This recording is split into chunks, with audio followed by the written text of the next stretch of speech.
Hey guys, in this video we're going to talk about a couple of things, Flash and Google, and you know what, I really need a good HD video camera so I can film my iPod and stuff. The only thing I got are these little flip cameras, and the Minnow HD does really good, but I'd like to have a really nice video camera, but man, I just can't afford it right now at this time of the year. Gonna have to wait till later. That's off subject. I'm sorry, I was, digressing there. So let's talk about this here.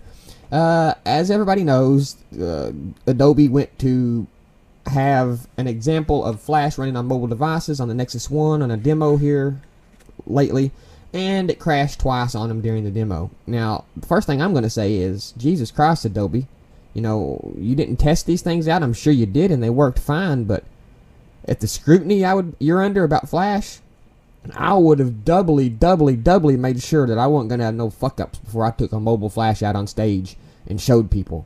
That just seems downright irresponsible. Okay.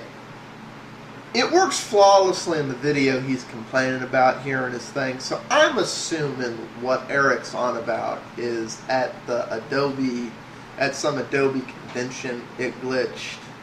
I don't know, he's not overly specific there, so I don't know. Assuming that's what he's on about, those of you who go to events, have you ever known an event where the internet works? I'm just saying. For those of you who don't know, I'm less than 3 miles from a major event center that gets overloaded 2 or 3 times a year, and every time there's an event, AT&T, Verizon, Sprint, the local cable companies all go out, the cell phones go out, build 50 billion powers, all the cable companies send every truck in their fleet out to reset every node, and the entire infrastructure around here just crashes. Don't work no more. We know in a week they'll leave and our infrastructure will work again. It's like it's annoying. It's not, I'm assuming that's what it was. I'm sure the network was just overloaded and it just didn't quite work right. And even if that wasn't what it is, glitches happen. Our stuff's in beta and stuff's in testing, glitches happen even after stuff's out of beta. What company was it that had people get up on stage and demonstrate this great, our device can control amps, so you can have multiple guitars through one guitar through this amp thing, and they got up on stage and it didn't work. Okay, mister, who's gonna push the button now? They tried it 3 or 4 times and it didn't work. They eventually got it working. And I'm sure 5 minutes before they started that worked perfectly.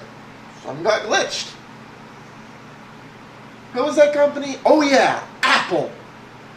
That happens at every single event, every single thing. Apple's the only company I know that wants to pretend nothing can go wrong. Okay, let's actually get back to Emeek, because this gets really fun in a minute here, y'all. So let me load up this video here. As you can see, it's gonna load up, and I want to show you. This is this Adobe evangelist actually is who he is, and Ryan Stewart maybe, and he's demonstrating Flash on the Nexus 1 because it fucked up so bad in the demo. I guess he's trying to redeem himself by showing it work on the Nexus 1, and as you can see here in the video, still there is a picture or a video of the Nexus 1 we're getting ready to watch. So let me load this video up, and I'll edit the part out where it loads because I want to be able to scrub, and I'll be right back. Okay guys, guess what? Flash just crashed my goddamn browser, so now I'm having to reload it. So let's just start off from where we're at here. Okay, I'm going to go ahead and cut away from Eric's video now, because as you can tell by that little snafu, apparently Eric can't handle Flash, which explains his diametric hatred of it. But You know, and he goes on to say in his video, oh, well, see how jumpy this is, and see how it doesn't play right, and see how everything's screwed up and choppy and not smooth. I went back and watched the actual video. And not only is everything in it entirely smooth, but it makes half of Steve Jobs' "oh, Flash sucks" points bullshit. So my guess is Eric's bad experience with this video was solely limited to his system. So let's get into the real video and take it piece by piece. Hi, I'm Ryan Stewart, an evangelist for Adobe, and I want to take you on a tour of the web that shows off some various pieces of Flash content running on the latest version that we have of Flash Player for mobile devices, and I'm using the Nexus 1 and Android. The first one I want to show you is a site out of Japan called the Eco Zoo, and it was created as kind of a showcase for ecological sustainability, and it shows off a lot of really great Flash features. I think it's one of my favorite Flash showcases on the desktop browser, as well as now on the Nexus 1, because it runs really, really well on the small screen and on this less powerful device. So as we go in here, we'll get a nice 3D animation, and you'll see some leaves blowing in the wind, you'll see flags and windmills, so kind of a nice, catchy 3D animation to get you immersed in the content right away.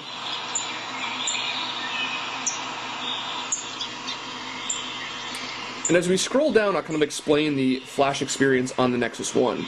So when you click into the Flash content, you'll see an orange rectangle, and then when you remove it or when you get that little gray flash, you're now interacting with the movie, and so all gesture events are going to be associated with the Flash content and not the browser. So I'm not scrolling the browser, I'm just scrolling here in the Flash movie. I can click this guy, and he's going to show me a pop-up book with some more information, which is a great animation, and it works flawlessly here on the Nexus 1. So once I get the pop-up book, I can scroll here and change perspective, and it works really, really slick. The next site is a little more business-centric. So Google Finance uses Flash for all their charting, and they have kind of a cool example because their Flash charts integrate pretty well with the HTML, so when I change Flash content in the middle, the HTML on the side updates. And once I get the Flash, I can start to drag this around, and it'll change the Flash content on the right side.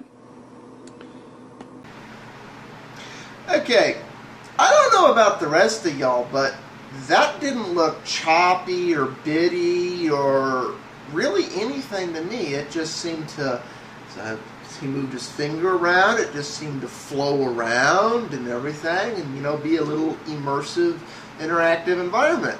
And I want to point out one of the other big things there.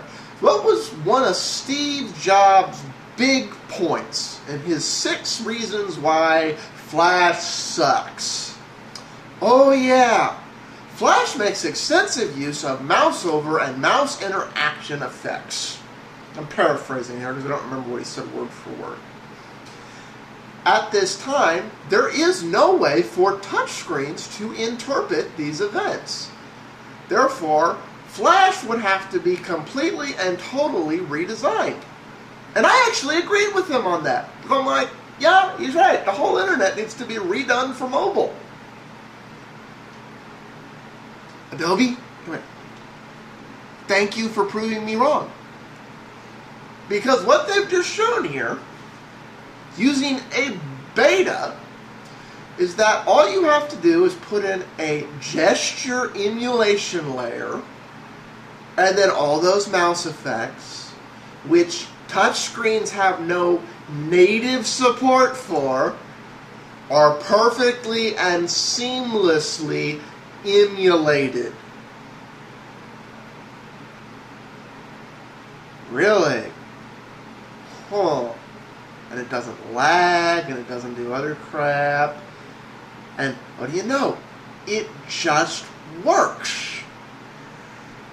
And what company made this? The big, bad, evil Adobe. Whether you love or hate Flash, you have to admit, that's a good bit of progress and that's a good bit of work. Now, there are other points to go into here, but as you can see, I'm rapidly coming up on time. But y'all can also see why I went to the actual video instead of just playing Emeeks verbatim. Because it's very clear that this that was going on Emeek's video was because of his system and not because of this actual video. Peace out, I'll see you in the next part.